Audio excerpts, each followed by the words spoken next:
August 28, 1983 ఉత్తరప్రదేశ్లోని ఆగ్రా నగరంలో సదర్ బజార్లో ఎలక్ట్రానిక్ వ్యాపారం చేసే సురేష్ వర్మ దారుణంగా హత్యకు గురయ్యాడు. సురేష్కు ఒక భార్య, ఆమె పేరు ఉమా. వాళ్ళకి 2 చిన్న పిల్లలు. సురేష్కు కొంచెం నార్మల్గానే కోపం ఎక్కువ. అతను రేడియోలు, టీవీలు అమ్మడంతో పాటు కొన్ని ఇల్లీగల్ స్మగ్లింగ్ పనులు కూడా చేసేవాడు. ఆ గొడవలోనే ఎవరో అతన్ని పక్కా ప్లాన్ ప్రకారం మర్డర్ చేశారు. పోలీసులు ఎంత వెతికినా హంతకుల జాడైతే దొరకల. కేసు మూలపడింది. సురేష్ కుటుంబం ఆ బాధను దిగమింగుకొని బతుకుతుంది. ఇప్పుడు సరిగ్గా కథ 4 నెలల ముందుకు వెళ్దాం. డిసెంబర్ 12, 1983 ఆగ్రాకి కేవలం 17 కిలోమీటర్ల దూరంలో ఉన్న బాద్ అనే ఒక చిన్న గ్రామం. ఆ ఊర్లో మహావీర్ సింగ్, శాంతిదేవి అనే ఒక సాధారణ దంపతులు ఉన్నారు. మహావీర్ సింగ్ ఒక కాలేజీలో కెమిస్ట్రీ లెక్చరర్. వాళ్ళకి ఆ రోజు ఒక మగపిల్లాడైతే పుట్టాడు. వాడికి తోరణ్ సింగ్ అనే పేరు పెట్టారు. కానీ ముద్దుగా వాడిని టీటు అని పిలుచుకునేవాళ్ళు. టీటు పుట్టిన మొదటి 2 సంవత్సరాలు కూడా అంత నార్మల్గానే ఉంది. వాడు మిగతా పిల్లల్లాగా ఆడుకునేవాడు. కానీ వాడు 2.5 ఏళ్ళ వయసుకు రాగానే వాడి మాటలు విన్న తల్లిదండ్రులకి కొంచెం గుండె ఆగినంత పని అయింది. సాధారణంగా ఆ వయసు పిల్లలు ముద్దుగా మాటలు మాట్లాడతారు, అమ్మ నాన్న అని పిలుస్తారు. కానీ టీటు ఏమన్నాడు తెలుసా? మీరు నా అమ్మ నాన్న కాదు, నా ఇల్లు ఇది కాదు, నా ఇల్లు ఇక్కడ లేదు, ఆగ్రాలో ఉంది. నా పేరు టీటు కాదు, నా పేరు సురేష్. నాకు ఒక భార్య కూడా ఉంది, ఆమె పేరు ఉమా. అండ్ నాకు 2 చిన్నపిల్లలు కూడా ఉన్నారు. అండ్ వాళ్ళ పేర్లు వచ్చేసి రోము, సోము. అండ్ నా భార్య పిల్లలు అక్కడ ఒంటరిగా ఉన్నారు. నన్ను వాళ్ళ దగ్గరికి పంపించాడని ఏడవడం మొదలుపెట్టాడు. మొదట్లో టీటు తల్లిదండ్రులు కూడా ఇదంతా వాడి ఇమాజినేషన్ అనుకున్నారు. చిన్నపిల్లాడు కదా, ఏదో ఆడుకుంటూ అంటున్నాడులేని లైట్ తీసుకున్నారు. కానీ రోజులు గడుస్తున్న కొద్దీ టీటు ప్రవర్తనలో మార్పు రావడం మొదలైంది.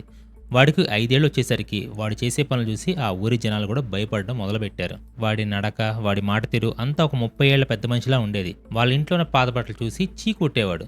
వాళ్ళమ్మ శాంతిదేవి కట్టుకునే చీర చూసి, నా భార్య ఉమా ఇలాంటి చిరిగిన చీరలు కట్టదు, తను 2000 రూపాయల చీర కడుతుంది, నువ్వేంటి ఇలా ఉన్నావని వాళ్ళ అమ్మని తిట్టేవాడు. కొన్నిసార్లు ఒక సూట్ కేసు కూడా తీసుకొని అందులో బట్టలు సర్దేసుకొని నేను నా ఇంటికి వెళ్ళిపోతున్నాను, నాకు ఆగ్రాలో పెద్ద బంగ్లా ఉంది, నా బంగ్లాలో అద్దాలు తలుపులు ఉన్నాయి, నా దగ్గర కారు ఉందని రోడ్డు మీదకి నడుచుకుంటూ వెళ్ళిపోయేవాడు. ఇంకో వింతైన విషయం ఏంటంటే, రోడ్డు మీద ఎప్పుడైనా తెల్లటి కారు వెళ్తుంటే టీటు పరిగెత్తుకుంటూ ఆ కారు వెనకాల వెళ్ళేవాడు.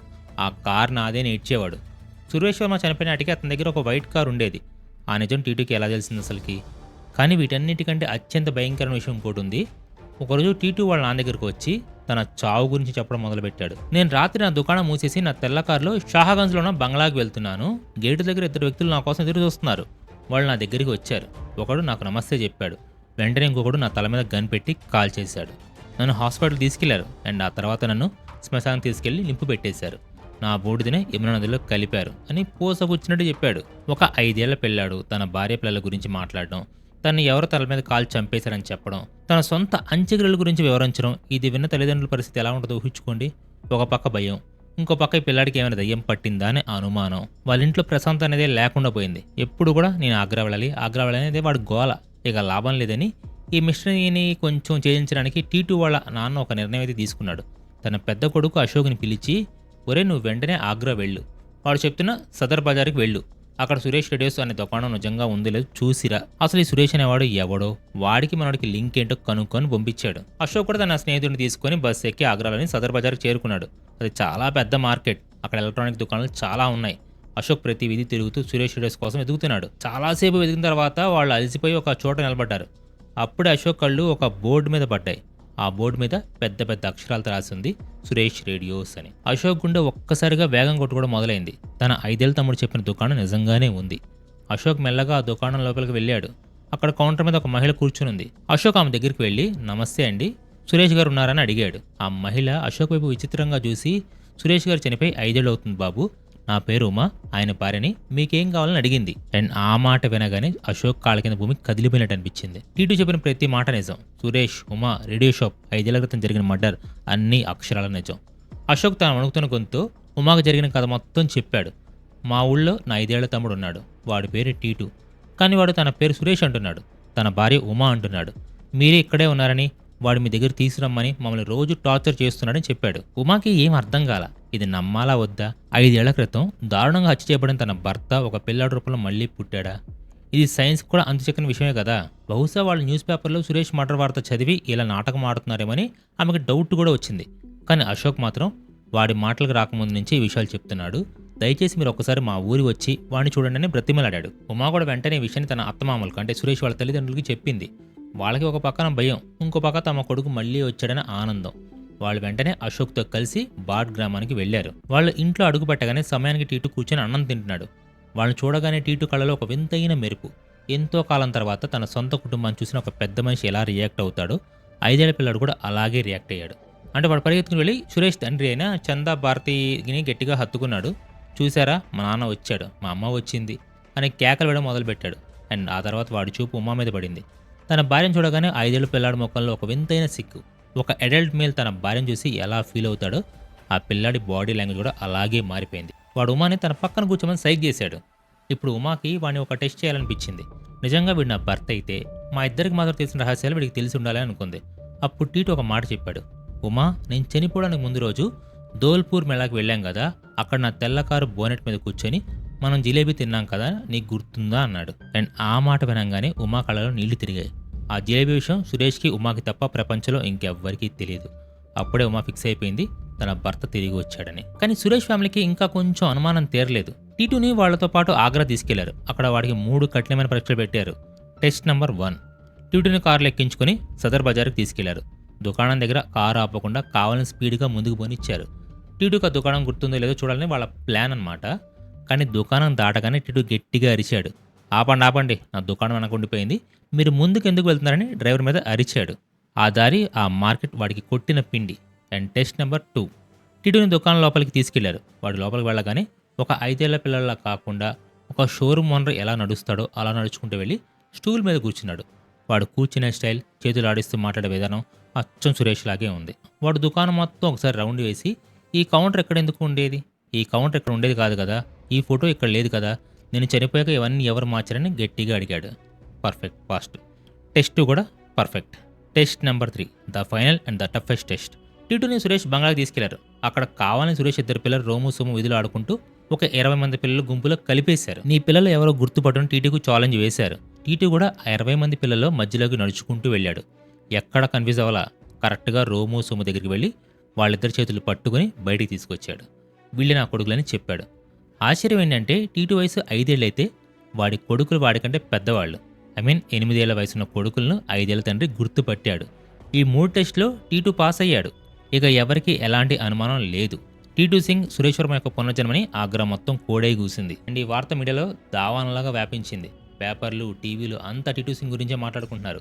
ఈ విషయం Delhi university professor NK Chadha గారికి తెలిసింది. ఆయన వెంటనే ఈ కేసుని ఒక సైంటిఫిక్ యాంగిల్లో స్టడీ చేయడం కోసం అమెరికాలోని యూనివర్సిటీ ఆఫ్ వర్జీనియాకి చెందిన ప్రఖ్యాత పారాసైకాలజిస్ట్ డాక్టర్ ఇయాన్ స్టీవెన్సన్కి సమాచారం ఇచ్చారు. డాక్టర్ స్టీవెన్సన్ కూడా పునర్జన్మ మీద ప్రపంచంలోనే అత్యుత్తమ రీసెర్చ్ చేసిన వ్యక్తి కూడా. ఆయన ఎన్నో దేశాలు తిరిగి పునర్జన్మ కేసులను ఫోరెన్సిక్ ఆధారాలతో సహా నిరూపించారు. డాక్టర్ స్టీవెన్స్ తన టీంలోని డాక్టర్ యాంటోనియా మిల్స్ని ఈ కేసు ఎంక్వైరీ కోసం ఇండియాకి పంపించారు. డాక్టర్ యాంటోనియా మిల్స్ కూడా రంగంలో దిగింది. ఆమె టీటుని, సురేష్ ఫ్యామిలీని ఇంటర్వ్యూ చేసింది. టీటు ప్రవర్తన రికార్డ్ చేసింది. సురేష్కి కోపం ఎక్కువ అని, వాడు చిన్న చిన్న విషయాలకు గొడవ పడేవాడని సురేష్ ఫ్యామిలీ చెప్పింది. డాక్టర్ మిల్స్ టీటుతో ఉన్నప్పుడు కూడా వాడు అలాగే ఒక దుకాణదారుని బెదిరించడం గమనించింది కూడా. వాడి క్యారెక్టర్, పర్సనాలిటీ అంతా సురేష్ లాగే ఉంది. కానీ సైన్స్కి కేవలం మాటలు, బిహేవియర్స్ మాత్రమే సరిపోవు.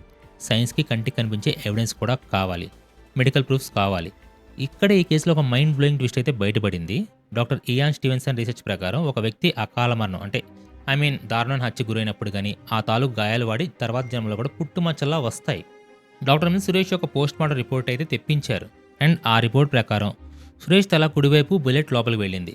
అండ్ ఆ బుల్లెట్ తల ఎడం వైపు వెనక భాగం నుంచి బయటకు వచ్చింది. డాక్టర్ మిల్స్ టీటు తల మీద ఉన్న వెంట్రుకలు పక్కకు తీసి చూసింది. అక్కడున్న దృశ్యం చూసి ఆమె షాక్ అయింది. టీటు తల కుడివైపున ఒక గుండ్రటు పుట్టుమచ్చ బర్త్ మార్క్ ఉంది. అది అచ్చం బుల్లెట్ దూసుకెళ్లిన రంధ్రంలాగే ఉంది. వాడి తల వెనక భాగంలో ఇంకొక పుట్టుమచ్చ ఉంది. అది బుల్లెట్ బయటకు వచ్చినప్పుడు ఎముక ఎలా పగిలిపోతాయో ఆ షేప్లో స్టార్ షేపుల్లో ఉంది. సురేష్ పోస్ట్ మార్టం రిపోర్ట్లో ఎక్కడైతే గాయాలున్నాయో ఎగ్జాక్ట్గా టీటు తల మీద కూడా అదే సైజులో అదే ప్లేస్లో పుట్టుమచ్చల్లా ఉన్నాయి. Science and spirituality met at a single point. Forensic ఎవిడెన్స్తో సహా పునర్జన్మ నిరూపించబడింది. ఇప్పుడు అసలైన కథ మొదలైంది. సురేష్ని చంపింది ఎవరు? ఆ రాత్రి చీకట్లో హంతకుల ముఖాలు ఎవ్వరూ చూడలేదు. కానీ ఒక వ్యక్తి చూశాడు. ఆ బుల్లెట్ దెబ్బతిన్న సురేష్ చూశాడు. ఇప్పుడు ఆ సురేష్ టీటు రూపంలో ఉన్నాడు. పోలీసులు టీటుని అయితే విచారించారు. టీటు ఒక షాకింగ్ నిజం చెప్పాడు. ఆ రాత్రి తన కారు దగ్గరికి వచ్చి తనకు నమస్తే చెప్పి తనకు కాల్చిన ఆ హంతకుడు మరెవరో కాదు, సురేష్తో పాటు కలిసి స్మగ్లింగ్ వ్యాపారం చేసిన ఒక బిజినెస్ మ్యాన్. వాడి పేరు బాబు. డబ్బుల లావాదేవీల వల్ల, పాత పగ వల్ల వాడే సురేష్ని ప్లాన్ చేసి చంపించాడు. ఒక 5 ఏళ్ల పిల్లాడు చెప్పిన సాక్ష్యం ఆధారంగా ఆగ్రా పోలీసులు 1983లో క్లోజ్ అయిన సురేష్ మర్డర్ కేసుని రీఓపెన్ చేశారు.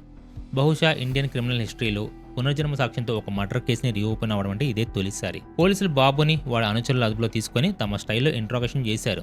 పోలీసుల దెబ్బలకు వాళ్ళు నిజం కక్కేశారు. సురేష్ని చంపిన తామే అని ఒప్పుకున్నారు కూడా. కోర్టులో విచారణ జరిగింది. డాక్టర్ యాంటనీ రాసిన రీసెర్చ్ పేపర్స్, పుట్టుమచ్చల ఆధారాలు, పోస్ట్ మార్టం రిపోర్ట్స్ అన్ని కోర్టులో సబ్మిట్ చేశారు. హంతకులు జైలు శిక్ష పడింది. ఒక హంతకుడు తను చంపినవాడు శాశ్వతంగా భూమి మీద లేకుండా పోయాడు అనుకుంటాడు. కానీ వాడు మళ్ళీ పుట్టి దేవుళ్ళ వచ్చి వాడికి శిక్ష పడేలా చేశాడు. కర్మ అంటే ఇదేనేమో. అండ్ ఈ స్టోరీలో ఇంకొక గూస్ బంప్స్ తెప్పించే ఇన్సిడెంట్ కూడా ఉంది. వాళ్ళు జైలు శిక్ష అనిపించిన 8 ఏళ్ల తర్వాత బయటికి వచ్చారు. ఒకరోజు వాళ్ళ ఒక జీప్లో బాడ్ గ్రామానికి టీటు వాళ్ళ ఇంటికి వచ్చారు. బహుశా టీటుని చూడాలని వచ్చారేమో. ఇంటి ముందు ఆడుకున్న టీటు ఆ జీప్లో వచ్చిన 2 వ్యక్తులను చూశాడు. ఆ ముఖాలు వాడికి బాగా తెలుసు. తన గత జన్మలో చంపిన హంతకులు వాళ్ళు. వాళ్ళు చూడగానే టీటు భయంతో వణికిపోయాడు. వెంటనే పరిగెత్తుకుంటూ వెళ్ళి ఇంట్లో దాక్కున్నాడు. తన అన్నను పిలిచి, నన్ను పోయిన జన్మలో చంపిన వాళ్ళు వచ్చారు, వాళ్ళని పంపించేయని ఏడ్చాడు. వాళ్ళు టీటు తండ్రి మహావీర్ సింగ్తో ఏవో కొన్ని మాటలు మాట్లాడి వెళ్ళిపోయారు. కానీ ఆ భయం టీటు మనసులో అలాగే ఉండిపోయింది. హంతకులకు శిక్ష పడింది. మరి టీటు సంగతి ఏంటి? వాడు సురేష్ వాళ్ళ భార్య పిల్లల దగ్గరికి వెళ్ళిపోయాడా, లేక తన ప్రస్తుత జన్మ తల్లిదండ్రుల దగ్గరే ఉండిపోయాడా? ఇప్పుడు ఒక పెద్ద ఎమోషనల్ కాన్ఫ్లిక్ట్ అయితే జరిగింది. ఉమాకి అది తన భర్త, సురేష్ తండ్రి చందా భారతికి అదో తన కొడుకు. వాళ్ళు టీటుని తమ బంగ్లాలో ఉంచుకొని వాడికి మంచి ఎడ్యుకేషన్ డబ్బు ఇస్తామని మహావీర్ సింగ్తో చెప్పారు. కానీ మహావీర్ సింగ్ ఒక తండ్రే కదా, తన 5 ఏళ్ల కొడుకుని ఎవరికో ఇచ్చేయడానికి ఏ తండ్రి ఒప్పుకోడు. చందా భారతి కూడా ఒక తండ్రే. ఒక కొడుకుని కోల్పోయిన బాధ ఆయనకి తెలుసు. ఇప్పుడు టీటుని తీసుకెళ్తే మహావీర్ సింగ్ బతికుండగానే తన కొడుకుని కోల్పోవాల్సి వస్తుంది. అందుకే ఆయన ఒక గొప్ప నిర్ణయం తీసుకున్నాడు. టీటుని మీ దగ్గరే ఉంటాడు, వాడికి మీరే తల్లిదండ్రులు, మేము అప్పుడప్పుడు వచ్చి వాడిని చూసి వెళ్తామని చెప్పాడు. 2 కుటుంబాలు కూడా ఒక అంగీకారానికి వచ్చాయి. టీటు తన ప్రజెంట్ పేరెంట్స్ దగ్గరే పెరిగాడు. కానీ 2 జీవితాల జ్ఞాపకాలతో బతకడం అనేది ఒక నరకమనే చెప్పాలి. ఒక పక్క తను ఒక పిల్లాడిని, ఇంకో పక్క తన మనసులో ఒక భార్య, 2 పిల్లలు ఉన్నారని ఆలోచన. ఉమా తన భర్తను ఒక పిల్లాడి రూపంలో చూసి ఎంత నరకం అనిపించిందో కదా. పిల్లల వయసు పెరుగుతుంది, కానీ తండ్రి వయసు తక్కువ. ఈ సైకలాజికల్ ట్రామాను తట్టుకోవడం సామాన్య వల్ల కాల. అందుకే మహావీర్ సింగ్ తన కొడుకు భవిష్యత్తు కోసం ఒక స్ట్రాంగ్ డెసిషన్ తీసుకున్నారు. టీటుని ఆగ్రాకు దూరంగా పంపించాలని నిర్ణయించుకున్నారు. టీటుకు వయసు వచ్చిన తర్వాత వాళ్ళని తమిళనాడులో చదువుకోవడానికి పంపించారు. అక్కడ 7 సంవత్సరాలు ఉన్నాడు. వేరే భాష, వేరే వాతావరణం, ఎవరికి తన గతం తెలియదు. అక్కడ వాడు టీటు కాదు, కేవలం తోరణ్ సింగ్ మాత్రమే. కట్ చేస్తే 40 సంవత్సరాలు గడిచిపోయాయి. ఆనాటి 5 ఏళ్ల టీటు ఇప్పుడు 41 ఏళ్ల పెద్ద మనిషి. ఇప్పుడు ఆయన ఎక్కడున్నాడు, అసలు ఏం చేస్తున్నాడు? ఇప్పుడు ఆయన పేరు డాక్టర్ తోరణ్ సింగ్.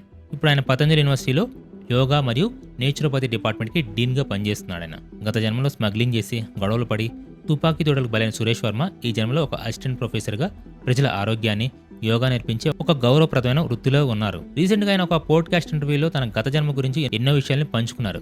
ఇప్పటికే ఆయన కుడి కణత మీద ఆ బుల్లెట్ గాయం తాలూకు పుట్టుమచ్చ అలాగే ఉంది. ఆయనకు తన గత జన్మ జ్ఞాపకాలు ఇంకా గుర్తున్నాయి. తన భార్య ఉమా, తన పిల్లలు, తన మర్డర్ గురించి అన్నీ గుర్తున్నాయి. కానీ ఇప్పుడు వాళ్ళతో ఆయనకి ఎలాంటి సంబంధం లేదు. 10 ఏళ్లుగా వాళ్ళని కలవలేదంట. సురేష్ వాళ్ళ కుటుంబం కూడా వాళ్ళ జీవితాలు వాళ్ళు సెటిల్ అయిపోయారు. Past is past. జరిగిపోయిన దాన్ని పట్టుకుని వెళ్ళడం వల్ల ఎలాంటి ఉపయోగం లేదు. నాకంటూ ఒక భార్య, ఒక కొడుకు ఉన్నారు. నేను నా ప్రజెంట్ లైఫ్లో చాలా సంతోషంగా ఉన్నానని తరుణ్ సింగ్ చెప్తున్నారు. అసలు పునర్జన్మ ఎందుకు వస్తుందని ఆయన అడిగినప్పుడు ఆయన ఇచ్చిన సమాధానం చాలా లోతైనదని చెప్పాలి. అకాల మనం చెందిన వాళ్ళకి లిబరేషన్ దొరకదు. వాళ్ళ కర్మ ఇంకా బ్యాలెన్స్లోనే ఉంటుంది. ఆ కర్మను పూర్తి చేయడం కోసం ఆత్మ ఇంకో శరీరాన్ని వెతుక్కుంటూ ఉంటుంది. లక్షల్లో ఒకరికి మాత్రమే తమ గత జన్మ జ్ఞాపకాలు గుర్తుంటాయి. నా గత జన్మలో నేను చేసిన పనులు మంచివి కావు, అందుకే నాకు గవర్నమెంట్ చావు వచ్చింది. కానీ బహుశా ఈ జన్మలో నా కర్మను మార్చుకోవడానికి నాకు ఈ అవకాశం దొరికిందేమో. అందుకే నేను ఇప్పుడు యోగా, నేచురోపతి ద్వారా మనుషుల ప్రాణాలు కాపాడే ప్రొఫెషన్లో ఉన్నానని ఆయనకు చెప్పారు. డాక్టర్ తోరణ్ సింగ్ స్టోరీ విన్న తర్వాత మన బ్రెయిన్లో ఎన్నో ఆలోచనలు మొదలవుతాయి. మనిషి జీవితం అనేది ఒక స్ట్రైట్ లైన్ కాదేమో, అది ఒక సర్కిల్ కూడా అయి ఉండొచ్చు. ఎక్కడ మొదలవుతామో మళ్ళీ అక్కడికే తిరిగి వస్తామేమో. మనం చనిపోయిన తర్వాత కూడా అంత అవసరం సైన్స్ చెప్తుంది. కానీ డాక్టర్ ఇయాన్ స్టీవెన్స్ లాంటి వాళ్ళు తీసిన ఫోరెన్సిక్ సాక్ష్యాలు, టీటు లాంటి వాళ్ళ జీవితాలు చూస్తే మనకు తెలియని సైన్స్కి అందని ఒక పెద్ద ప్రపంచం ఖచ్చితంగా ఉందనిపిస్తుంది. టీటు సింగ్ కేసు ఒక అద్భుతమనే చెప్పాలి. ఒక పిల్లాడు తన హంతకులను తానే పట్టుకోవడం, తన భార్య పిల్లలను గుర్తుపట్టడం, పుట్టుమచ్చల రూపంలో బుల్లెట్ గాయాలను మోసుకురావడం, ఇవన్నీ చూస్తే ప్రకృతి ఎంత మాయజాలం కూడా అనిపిస్తుంది మనకి. కర్మ అనేది బూమరాంగ్ లాంటిది. నువ్వు విసిరిన రాయి ఎప్పటికైనా నీ తలకే తగులుతుంది. ఈ జన్మను తప్పించుకున్న పైవాడు ఇంకో జన్మ ఎత్తించి మరీ శిక్ష వేస్తారనేది సురేష్ వర్మ హంతకులే బెస్ట్ ఎగ్జాంపుల్. సో ఈ ఎపిసోడ్ మీకేమనిపించింది? పునర్జన్మలు నిజంగా ఉంటాయా? టీటు సింగ్ కథ విన్నాక మీ అభిప్రాయం ఏంటి? డాక్టర్ తోరణ్ సింగ్ చెప్పిన కర్మ సిద్ధాంతం మీద మీ థాట్స్ ఏంటో కింద కామెంట్స్లో చెప్పండి. ఇలాంటి మరో మైండ్ బ్లోయింగ్ మిస్టరీతో మళ్ళీ కలుద్దాం. Until then keep exploring. This mister Shiva signing off. And మర్చిపోకుండా వీడియో నచ్చితే ఛానల్ కూడా సబ్స్క్రైబ్ చేసుకోండి.